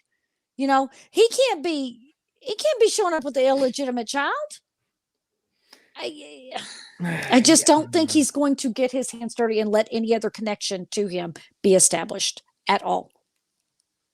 I'm going to have to disagree. And I think he wouldn't. I don't think we're going to get to an agreement. I think he wouldn't take her phone calls. I think she called Brenda. I don't think so. It just seems dumb to take your mistress's phone calls. Just does. No, because what I found out about their marriage, they had Norman Chandler and his wife had a very kind of contentious marriage as is. Like she did her own thing, lived in her own apartment above the New York Times building. He stayed pretty much in a couple of residences, but rendezvoused with girls at the California Club. And they had their own playthings, if you will, if you want to put it that way. I don't know. I got to go with the fact. I think she's on the phone with Norman, and I think Norman finally said, "Look, you know where the California Club is. You've been here before. Get your ass over here. I'll give you money. Get the fuck out of town. Leave me alone. I'm done with this. I'll give you 10 grand if you get the hell out of town." And 10 grand would been nothing to him, I'm sure. Probably. And not. I think that in that interim at that time, because I think that phone call that she made from the payphone when she was with Red Manley, I think that was initially to Norman Chandler going, "I'm leaving town. I'm pregnant with your baby. I'm coming by. I want money and you'll never hear from me again." And he says, "Good, get to town and we'll make it happen." And I think that while she's in the lobby, all those phone calls back and forth are all to Norman, while Norman's like, "Yeah, I'm almost there. It's almost happening." Meanwhile, he's hanging up and going, "Hey, Bugsy, where you at? You about 10 minutes out? Cool. So am I. Hey, don't forget, to bring so-and-so with you. We're going to nab her when she comes in. Hold on. I got to call her back. Hey, okay, so I'm almost back to my..." I think it just makes his hands too dirty. I just think that makes his hands too dirty. I don't know. And don't get me wrong, his hands are dirty. I think they're indirectly. That I think he more. It's a phone call maybe too, and I do agree that she might have called him when Red Manley stopped to let her use the phone. I do agree that might have been the initial phone call. And I think he probably told her, "Go to hell." And prove it. See, I think that he was just so well surrounded that it wasn't matter. Here's the problem with that theory. If he was so well insulated, all he had to say was, "Screw you." And nobody's going to believe you. That's all I had to say. She couldn't prove it. I know, but still, you have a baby. And But the thing is the connotation that comes with it. It's not just you can't prove it. It's if she wants to bring about this, now she's got a baby by him, and they met through a call girl ring, and it was connected to Brenda Allen, and it's call girl ring. She sleeps with everybody. Well, I know, but the implications of I'm arguing like I would if I was him. But But what I'm saying is like the parts of the cities that just one girl could bring down because it's Norman Chandler. You know what I mean? I think that it's more than just like, nobody's going to believe you, if you're pregnant. Da, da, da. No, she could start laying out a bunch of shit that could just topple a crap load of stuff. But I think that the initial phone call has to be placed with Norman Chandler. I don't think there's anybody else she trusts. How can there be? They're all in the fucking underworld. They're all told her, if you don't get an abortion, you're going to fucking die. Chandler. No, I agree.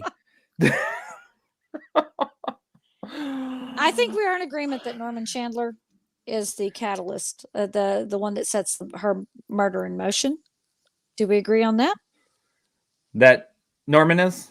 He's the one that puts the head on her? Yeah. I think I think he has to be the catalyst at some point. Yeah. Along the way. He's not just going to let her walk away. I agree. I don't think there's any way that she's thinking that he will, but he's not going to do that. She's a call girl that he got pregnant, and now she can bring down him, the dynasty, the Los Angeles Times, Brenda Allen, Bugsy. I mean, she could implode all of it just by being like, it's Norman Chandler. You know what I mean? And then his connection into that illicit business. Boom. Just going to blow up. Yeah.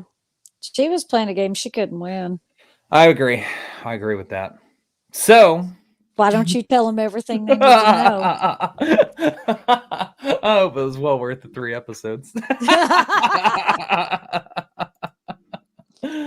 All right, y'all. Don't forget our brand new talk show, After Dark with EVP, is exclusively on Paraflix Paranormal Plus. Our entire first season is now available for streaming. We have 8 episodes consisting of interviews with other individuals in the paranormal field and haunted location owners, and our very own paranormal investigations with evidence you won't find anywhere else other than Paraflix Paranormal Plus. Paraflix is available on Amazon Fire, Roku TV, Apple TV, iOS, and Google Play. Make sure you use our link to sign up. That link is going to be posted up tomorrow and is going to be in the show notes as well for all of our audio listeners. Make sure you use our code AFTERDARK25 for 25% off your annual subscription. Tomorrow, we're going to post up our Linktree link, which will include links to everything that we do. That's going to include the link to the Paraflix Paranormal Plus platform. Go ahead and say that 10 times fast. Every social media channel we are on, our online merchandise store, our public investigations, and our Patreon page. Our Patreon page is the fastest and easiest way you can directly help support the show. For just $5 a month, you will gain access to over 300 plus additional Patreon exclusive videos. Your support goes directly to the show and all the adventures that we bring you week after week. This price will never change. And with that, you currently get our pre and post broadcasts, which are the 30 minutes before and the 30 minutes after this live broadcast, where we discuss things further. Me and Shelly gonna tear it up with a good fight and debate, I'm sure. We act goofy as hell and share the more personal side of things. And Patreon members, you get the big announcement of our guest. You guys got it tonight on the pre-broadcast. So, and our also upcoming guests, yep. Our upcoming surprise guests that are big guests. And there's also 3 new pieces of evidence you'll get to see tomorrow. I thought I was telling them everything, damn it. I'm going to just tell them that little part. Go ahead. Well, that Patreon page is now going to include our Patreon exclusive raw and unedited investigation footage. Tonight, we have posted to our Patreon page the unedited versions of mine, Ryan, and Shelly's Sit Challenge from the Museum of Shadows in Omaha, Nebraska. We sat in a room surrounded by hundreds of haunted objects and recorded audio from it. So go check it out and let us know what you hear. Huh? Or as we call it, Thursday. Oh, yeah, we used to call it Thursday. Yeah. This is something new that we are now offering where you get to watch our raw evidence footage. So if you've ever wanted to watch full versions of paranormal evidence, now is your chance only on Patreon. Make sure you're following us across all social media platforms as we are now starting to release different pieces of evidence and videos, as well as announcements for tickets and investigations to different social media channels. So if you're just following us on one channel, you're only getting a small portion of what we do. These are all the ways you can directly support everything vaguely paranormal, but we also appreciate your love and support for us through those likes, comments, shares, views, and downloads. And remember, as always, any questions, comments, or stories you'd like to share with us, those can be submitted to us at the evppod@gmail.com. That is THEEVPPOD@gmail.com. gmail.com. Like, share, and subscribe. Well, we thank y'all for tuning in for another weekly episode of Everything Vaguely Paranormal. As always, I am Blake Smith, and with me tonight was my one and only partner in the paranormal, Miss Shelley Pruitt. And as always, y'all, we will see you next Tuesday. Bye, y'all. Do we need to go call somebody for Ryan? Probably. Okay, we can do that. Bye.